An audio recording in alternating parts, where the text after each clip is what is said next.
뭔가 정리가 좀 되시나요? 아니면 새롭게 알게 된 것들이 조금 있으신가요? 네, 그렇다면 참으로 감사한 일입니다. 왜냐하면 제가 굉장히 교만한 사람이었는데요. 저의 교만을 깨트려준 것이 바로 이 웨스트민스터 신앙 고백서입니다. 제가 얼마나 교만한 사람이었는지 기독교와 이 성경, 여기서 신앙 이런 데서 제 머리로 이해가 되지 않는 부분들은 제가 아예 믿지를 않았고요. 이해가 안 되면 거짓말이라 생각을 했습니다. 어쩌면 제가 믿고 싶지 않아서 더 그랬을지도 모르겠습니다. 그래서 저는 믿지 않으려고 하고, 그러다가 부모님과의 관계와 또 여러 가지 사정들에 의해서 기독교 학교인 총신대를 진학을 했고, 거기서 기독교 교육을 배우고 이제 기독교 설치 미술이라는 그런 사업을 하려고 이제 구상을 했던 것이죠. 근데 이제 그쪽이 다 막히기 시작했습니다. 유학도 막히고 미술 쪽으로 가는 길이 다 막혔습니다. 왜냐하면 어렸을 때부터 시작하지 않으면 길이 굉장히 좁은데 그 길마저도 많은 여러 가지 이유 때문에 다 막히게 되더라고요. 그러다 보니 어쩔 수 없이 그러면 이 공부는 나중에 다른 통로를 통해서 하고, 그러면 이 기독교 쪽에서 일하기 위해서는 기독교를 내가 좀 먼저 알아야겠다. 그러면 신학을 배워야겠다라는 생각을 했죠. 그래서 이제 신학대학원을 준비하다가 합신을 알게 되고, 합신 입학 설명회에 갔다가 청강한 과목이 바로 이 웨스트민스터 신앙 고백서였습니다. 이것은 제가 한번 말씀을 드린 적이 있죠. 그래서 이 웨스트민스터 신앙 고백서 그 수업을 통해서 제가 가지고 있던 의문 하나가 탁 풀렸습니다. 그래서 배우고 싶다라는 생각을 하게 됐고, 그래서 이제 합신에서 이것을 또 배우고, 또 다음 세대와 제가 이제 청소년 교육을 굉장히 또 하고 싶었는데, 이 아이들에게 청소년들을 가르치기 위해서 웨스트민스터 소요리 문답을 또 가르치면서 연구하다 보니까 제 안에서 어느덧 정리가 돼가기 시작하는 거예요. 웨스트민스터 신앙 고백서, 웨스트민스터 소요리 문답. 저는 그러면서 하나님에 대해서, 또 하나님이 하신 일에 대해서, 거기에 대해서 내가 어떻게 반응을 해야 되고 내가 어떻게 서야 되는지 하나씩 하나씩 이렇게 알게 되고 깨닫게 된 것입니다. 사실 저는 그때 회심을 했다 말씀을 드려도 전혀 이상치 않은 그런 삶을 살았던 것이죠. 그래서 제가 알게 되었다, 지식을 습득한 것처럼 이렇게 말씀을 드렸지만, 사실은 그 안에서 어떤 과정들이 있었냐면, 하나님을 알게 되면서 점점 더 하나님께 항복하는 부분들이 많아졌던 것이죠.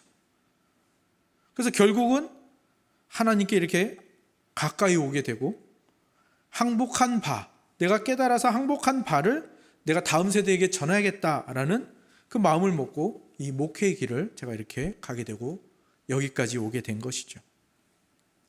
그래서 제가 이 웨스트민스터 신앙 고백서를 굉장히 소중하게 생각하고, 또 그것을 여러분과 함께 나눈 시간이 저에게 얼마나 큰 소중한 시간인지 모릅니다. 지금에 와서 돌아보면 저의 그 예전 시절이 얼마나 교만하고 얼마나 무지했던가 부끄럽기도 한데요. 근데 그런 저를 이런 방식으로 하나님이 여기까지 이끌어 오셨거든요.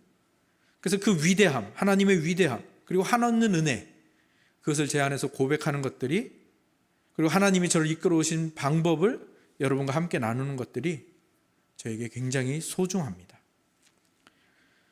그리고 제가 그 예전에 가졌던 그 어리석은 질문들, 그리고 지금 되돌아보면 참으로 멍청했다, 어리석었다라고 생각했던 그 질문들을 하나님은 이 웨스트민스터 신앙 고백서 소요리 문답을 통해서 저에게 충격적인 대답으로 바꿔주시는 거죠. 제가 하나님을 믿지 않으려고 애를 썼다, 하나님을 믿지 않으려는 이유를 찾으려고 애를 썼다라는 말씀을 드린 적이 있죠. 그 노력의 중심에 있었던 질문이 무엇이었냐 하면 바로 이것입니다. 기독교 신자가 하나님을 믿어서 또는 기도하면서 간구하면서 바라는 것들을 보면은 제 생각에는 어떤 느낌이 들었냐면은, 그건 참 이기적이다. 그리고 하나님이 그렇게 과연 하나님이라는 신이 있다면 과연 그렇게 해줄까?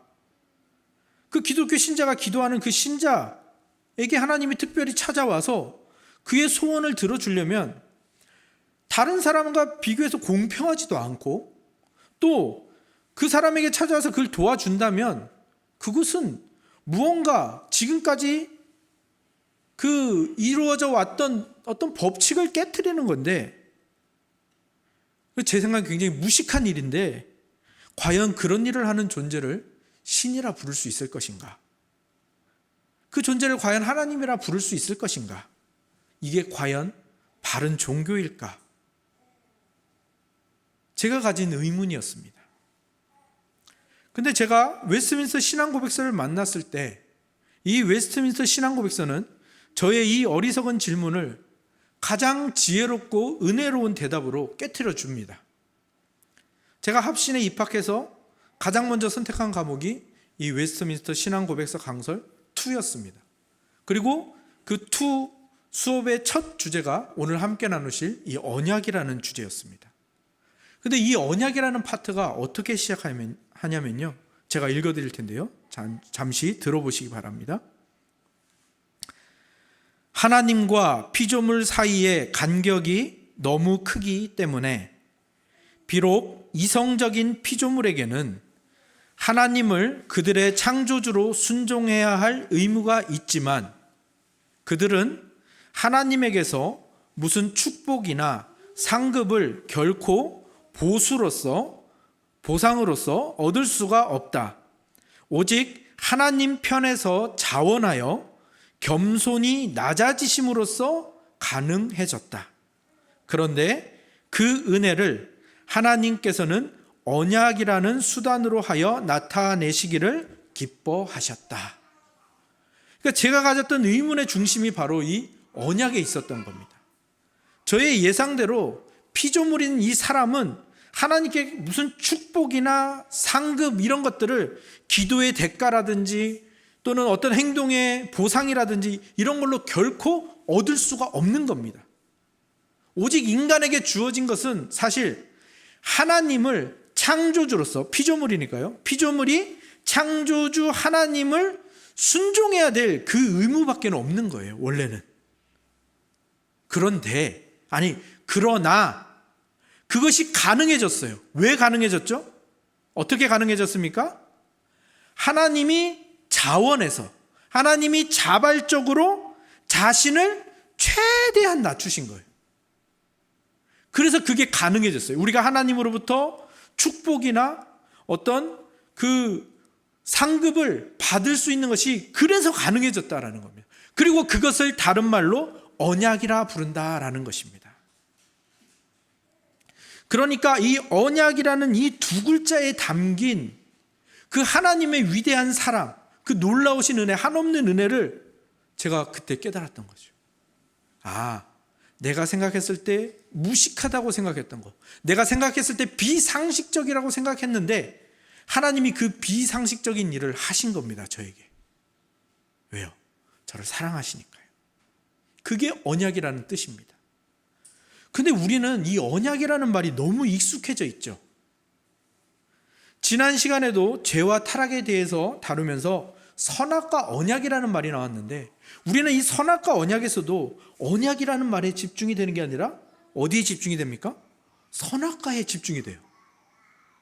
언약은 그냥 딸려오는 말처럼 생각하는 거죠. 그리고 이 선악과 때문에 이 선악과 언약을 우리가 굉장히 부정적으로 바라보아 왔던 것도 사실이죠. 그것을 이제 이 웨스트민스터 신앙 고백서를 통해서 우리가 깨트리고 있는 중인데요. 이 언약이라는 말을 우리가 너무나도 쉽게 그리고 너무나도 익숙하게 그러다 보니까 가볍게 생각하고 있는 거죠. 물론 이 언약이라는 말이 우리에게 굉장히 가까이 있는 것도 사실입니다.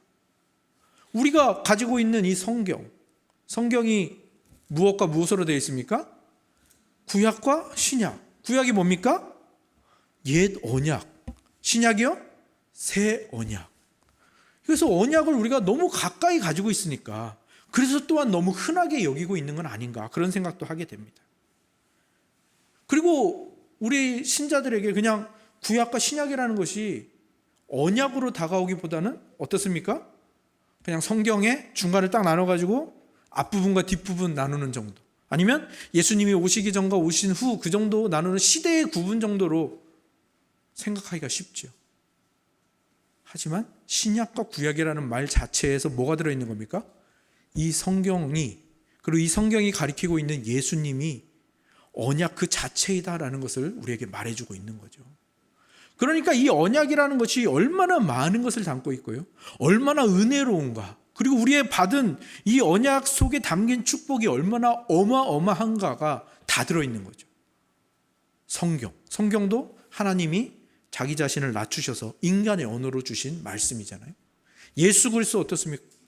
하나님이 자기 자신을 낮추셔서 사람의 몸을 입고 이 땅에 오신, 그게 언약입니다.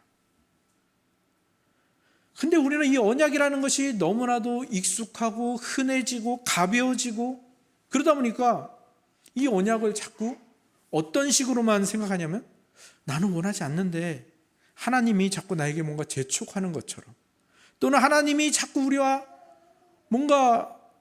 뭔가를 숨기고 자꾸 우리를 계약을 맺으려는 것처럼 그렇게 여기는 경향이 있다라는 것입니다. 물론 제 이야기입니다. 제가 예전에 그런 생각들을 가졌었지.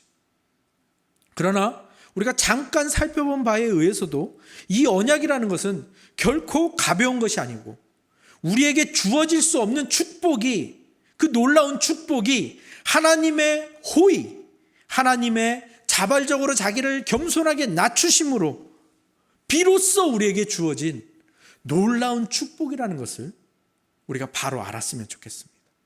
아니, 제가 그랬던 것처럼 여러분도 이 언약이라는 이 하나님의 위대한 축복 앞에 항복하셨으면 좋겠습니다. 창조, 우리가 나누면서 창조의 목적을 배웠죠. 창조의 목적이 무엇이었습니까? 하나님과 우리가 만나는 거죠.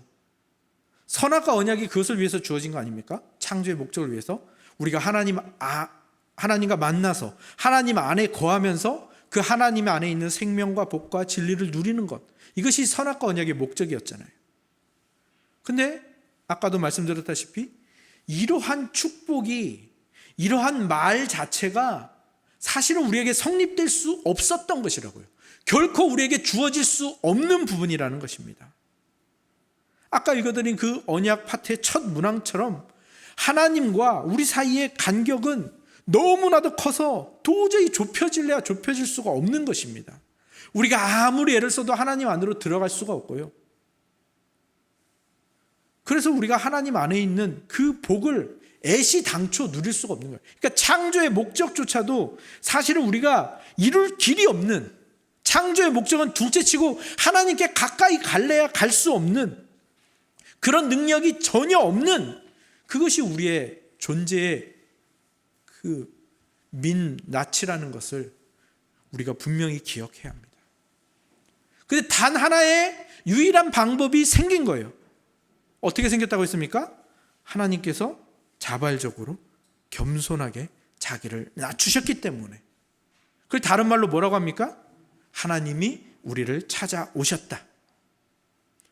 저는 창조에서도 제 첫 번째 날 창조한 빛이 있으라 하셨다라는 그 빛을요, 저는 어떤 신학자의 의견과 제가 동감하면서 저는 그 빛이 우리가 지금 보고 있는 이 빛이라고 생각하지 않습니다. 우리가 지금 보고 있는 빛은 언제 만드셨습니까? 해와 달과 별을 만드실 때 그때 만드신 거죠. 그러면 첫째 날 만드신 빛은 뭘까요? 요한복음에서 그 빛이 누구라고 말하고 있습니까? 예수 그리스도. 예수 그리스도가 하나님이 자기를 낮추셔서 찾아온 거. 그러니까 이미 창조하실 때, 아니 이 창조를 작정하신 그 우리가 알 수 없는 그 어느 시점에서 하나님이 이미 자기 자신을 겸손하게 낮추고 계시는 거죠. 그래서 하나님이 찾아오셔서 이 세상이 시작됐고요, 우리라는 존재가 시작됐고요, 창조가 그렇게 이루어진 거고요. 그리고 선악과 언약을 뭐라고 말씀드렸습니까? 특별한 섭리다라고 말씀드렸는데, 이 섭리 자체도 무엇입니까? 하나님이 창조하신 그 창조물들을 그냥 내버려 두지 않으시고 보존하고 다스린다는 건데, 그것도 하나님이 얼마나 자기 자신을 낮추고 계신가를 사실 증명하고 있는 것들이죠. 우리에게 보여주고 있는 것들입니다. 그러니까 우리가 오늘 이 언약이라는 파트를 배우는데, 이 언약이라는 파트에서 다른 거 다 잊어버리셔도 한 가지만은 꼭 기억하셔야 됩니다. 그게 뭡니까? 언약이라는 것은 하나님께서, 그러니까 다시, 이 언약이라는 것은 사람이 결코 얻을 수 없는 건데, 그 얻을 수 없는 복을 하나님이 자발적으로 자기를 최대한으로 낮추셔서, 그래서 우리를 찾아오셔서 우리에게 드디어 주어진 것이다. 그거 하나만은 꼭 기억하셨으면 좋겠습니다. 그러니까 하나님께서 우리를 얼마나 사랑하시는지, 자기 자신을 낮추시고 우리를 찾아오시고 우리를 사랑하기 위해서, 우리와 교제하기 위해서 그렇게 애를 쓰시는데, 그거를 그냥 단 한 단어로 줄여보라 하면은 언약이다라고 말씀을 드릴 수가 있는 겁니다. 그러니까 이 언약이라는 두 글자가 우리에게 얼마나 무거운가, 그리고 얼마나 큰 은혜인가, 얼마나 큰 사랑인가, 이거 하나만은 꼭 가져가셨으면 좋겠습니다. 신학적으로 이 언약을 두 가지로 나눕니다. 하나는 행위 언약입니다. 또 하나는 은혜 언약이죠. 이 두 가지를 나누는 기준이 뭘까요? 행위와 은혜. 그러면 우리는 쉽게 어떻게 생각합니까? 은혜가 아닌 언약이 하나 있나 보다라고 쉽게 생각하는데, 그렇지 않습니다. 하나님이 은혜를 베푸셔서 자신을 최대한으로 낮춘 거라 했으니까 모든 언약은 은혜입니다. 모든 언약은 은혜 언약이죠. 그렇다면 이 행위 언약이라는 건 뭘까요? 단지 이것을 구별하는 겁니다. 우리가 타락하기 전에는 이 하나님의 언약을 지킬 힘이, 능력이 우리에게 있었어요. 그때 받은 언약을 행위 언약이라고 말합니다. 선악과 언약이 바로 행위 언약이죠. 그리고 그 나머지 언약들은 다 은혜 언약이라고 부릅니다. 이 선악과 언약을 행위 언약으로 분류하는 이유는, 이 어떤 행위로서 이 언약을 얻는다, 이것에 강점이 있는 것이 아니라, 하나님께서 타락 전에 능력을 주신 상태에서 이 언약을 지키도록 하셨다라는 그 하나님의 호의를 설명하기 위한 것입니다. 사실 이 행위 언약조차도, 선악과 언약조차도 아무리 능력이 있다 하더라도, 타락 전에 아담이라 하더라도 사실 지키는 것은 거의 불가능합니다. 왜냐하면 아담이 그런 능력이 있을지라도 아담은 하나님이 아니죠. 피조물인 사람입니다. 하나님만이 영원, 무한, 불변하십니다. 사람은 영원하지 않고 무한하지 않고 불변하지 않습니다. 그러니까 타락 전에 아담이다 하더라도 이 언약을 순전하고 완전하고 그러면서도 계속해서 지킬 수 있는 능력은 결코 없는 것이죠. 불가능한 것이죠. 그래서 이 언약을 지키기 위해서도 하나님의 도우심은 필수적으로 필요한 겁니다. 그러니까 이 언약도 큰 범위 안에서 은혜 언약인 것이죠. 하지만 죄 없는 상태에서 주어졌다. 능력이 있는 상태에서 주어졌다. 그리고 또 하나, 도우시는 중보자 없이 하나님과 1대1로 맺은 언약이다 해서 행위 언약이라고 부르는 것이고요. 이거는 그저 그냥 여러분들이 생각하시면 되는 거고, 은혜 언약을 우리가 중점적으로 살펴보면 됩니다. 그리고 이 행위 언약을 통해서 우리가 더 은혜를 깨닫는 것은 무엇인가 하면, 사실 생각해 보십시오. 하나님이 창조주고 아담을 만드셨습니다. 그러면 이 아담에게 주어진 의무는 뭡니까? 아까도 말씀드렸다시피 창조주 하나님께 순종하는, 이것은 너무나도 당연한 것이죠. 그런데 하나님께서 어떤 은혜를 베푸신 거예요? 네가 마땅히 해야 되는 그 순종을 뭘로 바꿔주겠다는 거예요? 네가 창조의 목적을 이루는 조건으로, 영생을 얻는 조건으로 봐주겠다라는 거죠. 그러니까 이 행위 언약도 은혜 그 자체인 거죠. 마땅히 해야 될 순종을 조건으로 봐주신다니 얼마나 큰 은혜인가요? 하지만 이 행위 언약은 아담에게 주어졌던 것이고, 우리가 오늘 속해 있는 것은 은혜 언약이니까 이 은혜 언약을 또한 중점적으로 살펴봐야겠죠. 그렇다면 행위 언약과 비교해서 이 은혜 언약이라는 것은 어떤 차이가 있는가? 기본적으로 이 언약을 지킬 수가 없는 상태입니다. 타락을 했고요, 피조물이고요. 그래서 정말 아무런 소망이 없는 우리 인간에게 하나님이 자기를 겸손하게 낮추시고 더 낮추셔서 우리를 찾아와서 맺으시는 언약이 이 은혜의 언약이죠. 근데 이 은혜의 언약은 하나님과 우리 사이에 1대1의 언약이 아니라 이 언약은 누가 존재하느냐? 중보자가 존재합니다. 그가 누구시죠? 예수 그리스도. 그래서 이 언약은 굉장히 특이한 게 하나님과 나 사이에 분명히 언약인데 중보자 예수 그리스도께서 이루신 그 순종을 조건으로 한다라는 겁니다. 그러면 그 순종이 어떻게 나의 조건이 되죠? 그것은 성령 하나님께서 그 예수 그리스도의 순종을 내 것으로 받을 수 있는 믿음을 주시는 거예요. 그러니까 보혜사도 필요해요. 완벽한 은혜의 언약이 우리에게 펼쳐지는 겁니다. 하나님, 성부 하나님이 우리와 언약을 맺으시는데 겸손하게 자신을 낮추셔서 찾아와서 언약을 맺으십니다. 그리고 그 언약의 조건인 순종을 예수 그리스도가 이루고 계세요. 아니, 이루셨어요. 그리고 앞으로도 계속 이루십니다. 그리고 그것을 받을 수 있도록 성령 하나님께서 도우세요. 그러니까 이 은혜 언약은 삼위일체 하나님이 완벽한 앙상블을 이루는, 정말 완벽한 은혜가 무엇인지, 완벽한 사랑이 무엇인지, 완벽한 사역이 무엇인지를 드러내주는 아주 아름다운, 그러면서도 우리에게 값없이 주어진 놀라운 은혜라는 사실입니다. 그렇다면 여기서 의문이 들죠. 하나님이 맺으시고 예수 그리스도가 순종하시고 그것을 성령이 우리에게 적용하니까 우리가 하는 것은 아무것도 없구나. 우리는 이제 그냥 기도하면서 성령님 도와주세요, 예수님 도와주세요, 그것만 하면 되겠구나. 아니죠. 모든 언약이 그러하듯이 언약은 쌍방성이 있죠. 쌍무성이라고 하는데 서로에게 의무가 있다라는 겁니다. 언약은 기본적으로 약속이죠, 약속.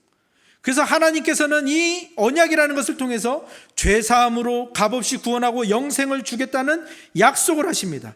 동시에 우리들도 이 언약으로 초대되어 약속을 하는 겁니다. 무슨 약속을 우리가 하나님께 하는 걸까요? 제가 예수님을 믿고 순종하겠습니다. 이 약속을 우리가 하는 겁니다. 그러면 우리가 그렇게 하나님과 약속을 했고 그렇게 순종하겠다고 하고 또 순종을 하려고 애를 쓰고 있으니까, 그러면 우리가 이 언약에 있어서 무언가 조건을 갖춘 게 아닐까요? 아닙니다. 우리의 그 순종은요, 이 언약에 들어가기 위한 조건도 안 되고요, 이 언약에 머무르기 위한 조건도 되지 않습니다.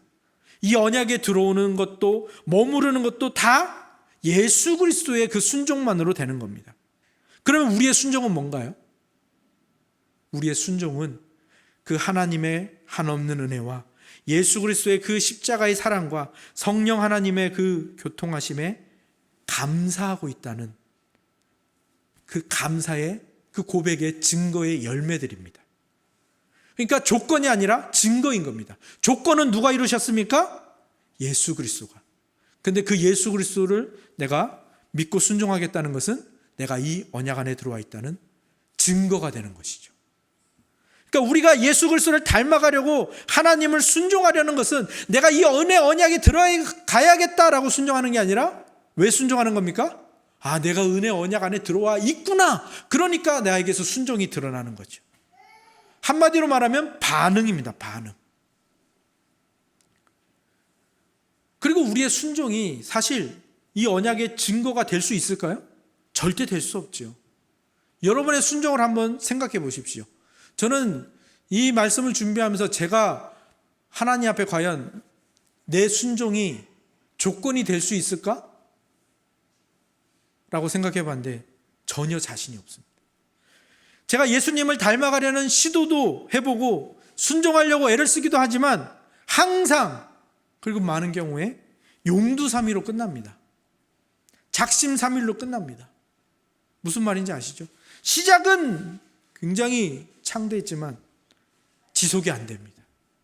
연약함으로 실패하고요, 한두 번 해보고 안 되면 포기하기도 합니다.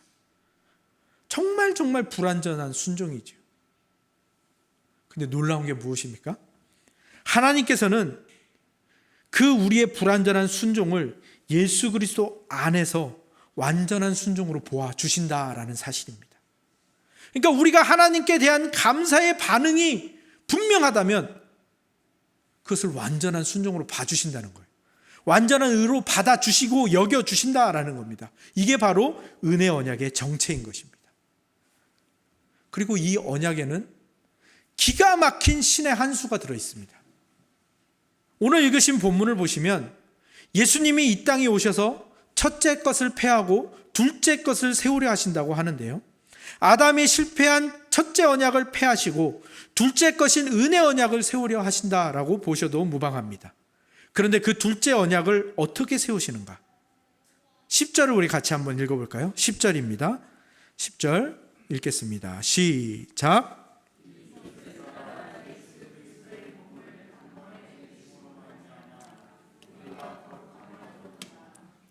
12절에서 14절도 같이 한번 읽어보겠습니다. 시작.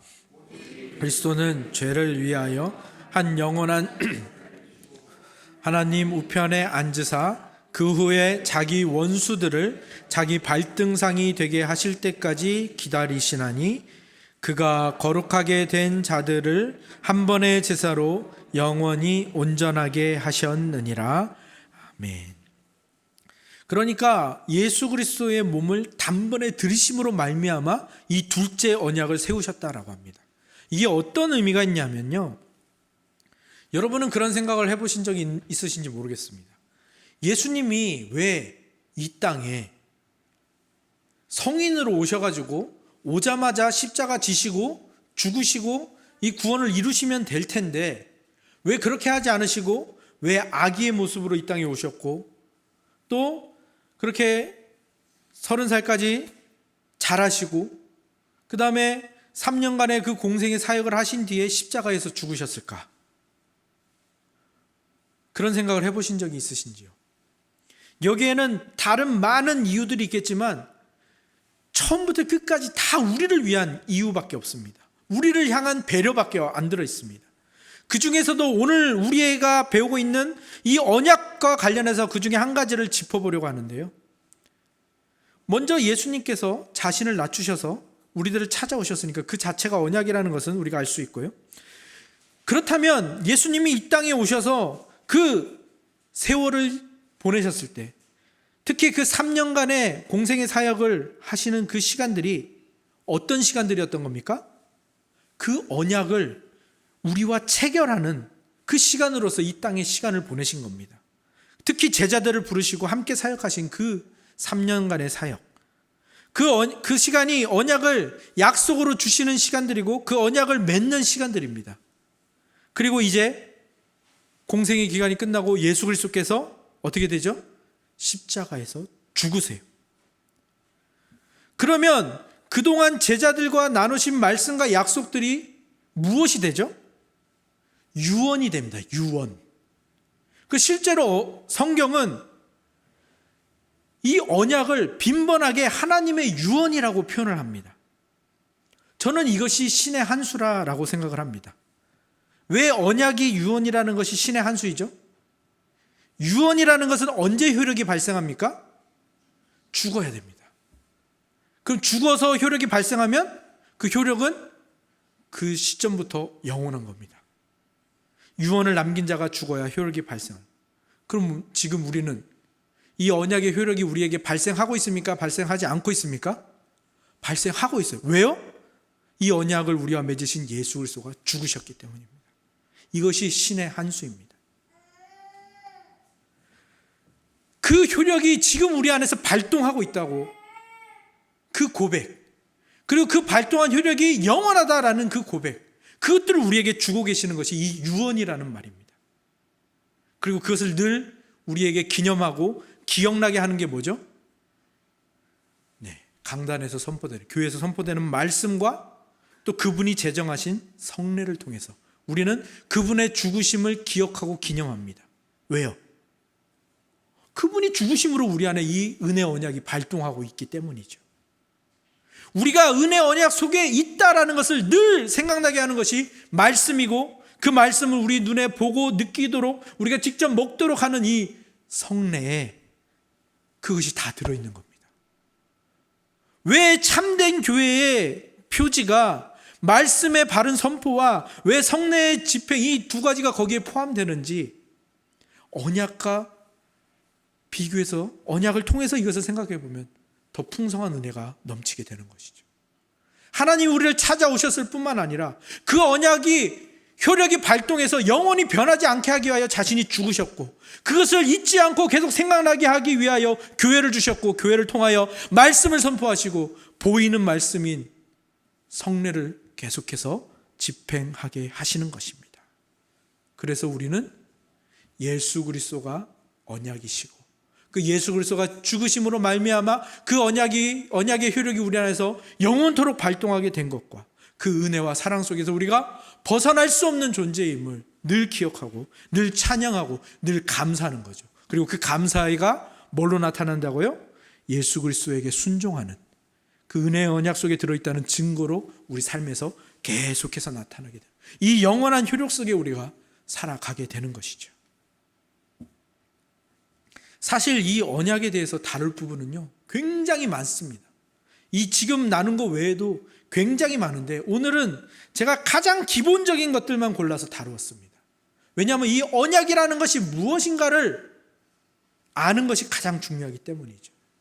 그래서 오늘 여러분의 신앙의 집, 제가 이 웨스트민스터 신앙 고백서를 집으로 표현하지 않았습니까? 그 집 안에 여러분이 오늘 언약이라는 가구를 배치하신 겁니다. 그러면 이제 그 안에다 뭘 집어넣어야 될까요? 가구 중앙에는 뭐가 있어야 될까요? 그 예수님의 유언, 그 유언장이 딱 성경 말씀으로서 딱 자리 잡고 있는 겁니다. 그리고 그 유언장을 인증하는 하늘 법정의 인증서가 그 옆에 딱 놓여져 있는 것이죠. 그리고 그 언약으로 찾아오신 예수님, 그리고 그 예수님께 순종하려고 또 애를 썼던 여러분의 경험과 시도와 노력들을 그 언약이라는 가구 속에 수납하시는 겁니다. 실패한 것도 있어요. 하지만 그 인증서 때문에, 하늘 법정의 인증서 때문에 그 실패했던 그 시도마저도, 그 순종마저도 하나님이 완전한 순종으로 봐주신다는 것을 감사하면서 또 그 감사를 또 그 위에다 또 수납을 하시는 겁니다. 그리고 그것들을 바라보면서 내가 은혜 언약 안에 있다는 증거이구나를 보시면서 그러면 내가 순종을 해야지. 그러면서 또 순종을 그 위에 또 수납을 하시는 거예요. 또 하지만 그 순종이 불안한데 또 이 하늘 법정의 인증서 때문에 이 순종이 또 완전한 순종으로 봐주시는구나. 또 감사가 또 그 위에 쌓이고 순종, 감사, 순종, 감사. 켜켜이 쌓여져 가는 겁니다. 그 안에서 우리가 예수 그리스도를 닮아가는 것이고요. 그 안에서 하나님의 사랑이 우리에게서 다른 사람에게로 흘러져 가는 것이고요. 그렇게 우리는 이 언약이라는 가구를 오늘도 채워가고 있고 계속해서 채워가게 되는 것입니다. 오늘 우리가 언약이라는 무거우면 무겁고 또 정말 찬양이 넘치는, 감사가 넘치는 이 파트를 우리가 함께 배웠습니다.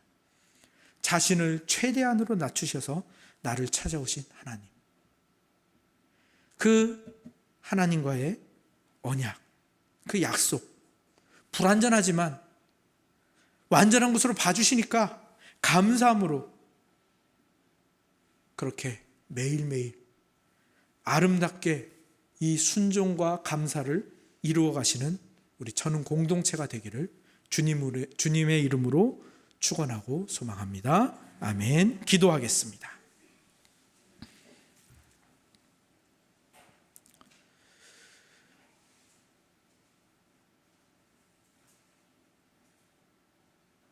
우리를 찾아오시기 위하여 자신을 최대한으로 낮추신 하나님 아버지, 참으로 감사합니다. 당신의 낮추심으로 말미암아 우리가 살 길을 얻었고, 당신의 그 찾아오심으로 말미암아 우리는 언약 백성이 되었습니다. 이제 그 언약 백성으로서 살아가는 우리의 삶이 비록 불완전하지만 하나님께서는 그 불완전한 것을 완전한 순종으로 보아주신다 약속하셨고, 그 기쁨과 감사와 고백들을 우리에게서 표출하게 하십니다. 오늘도 나의 부족함, 하지만 그것을 완전한 순종으로 보아주시는 그 하나님의 위대한 사랑과 그 하나님의 아름다운 그리고 완벽한 그 삼위일체의 언약 속에 우리가 있음을 믿습니다. 그리고 그 언약이 우리를 바꾸어 갈 것이며 우리를 예수님 닮게 만들 것이며 우리를 그 하나님과 영원토록 교제하는 그 축복의 길로 인도하고야 말 것을 또한 믿습니다. 그 믿음이 또한 우리의 순종으로 이어지게 하시고 그 순종이 또한 감사로 이어지게 하시며 그것이 우리 교회의 가장 아름다운 모습이 되게 하여 주셔서 하나님께서 이곳에 천은교회를 세우신 목적, 이곳에 천은교회를 위치하게 하신 그 목적을 하나하나 이루어가는 천은 공동체가 되게 하여 주시고 우리 한 사람 한 사람이 되게 하여 주시옵소서. 예수 그리스도의 이름으로 기도합니다. 아멘.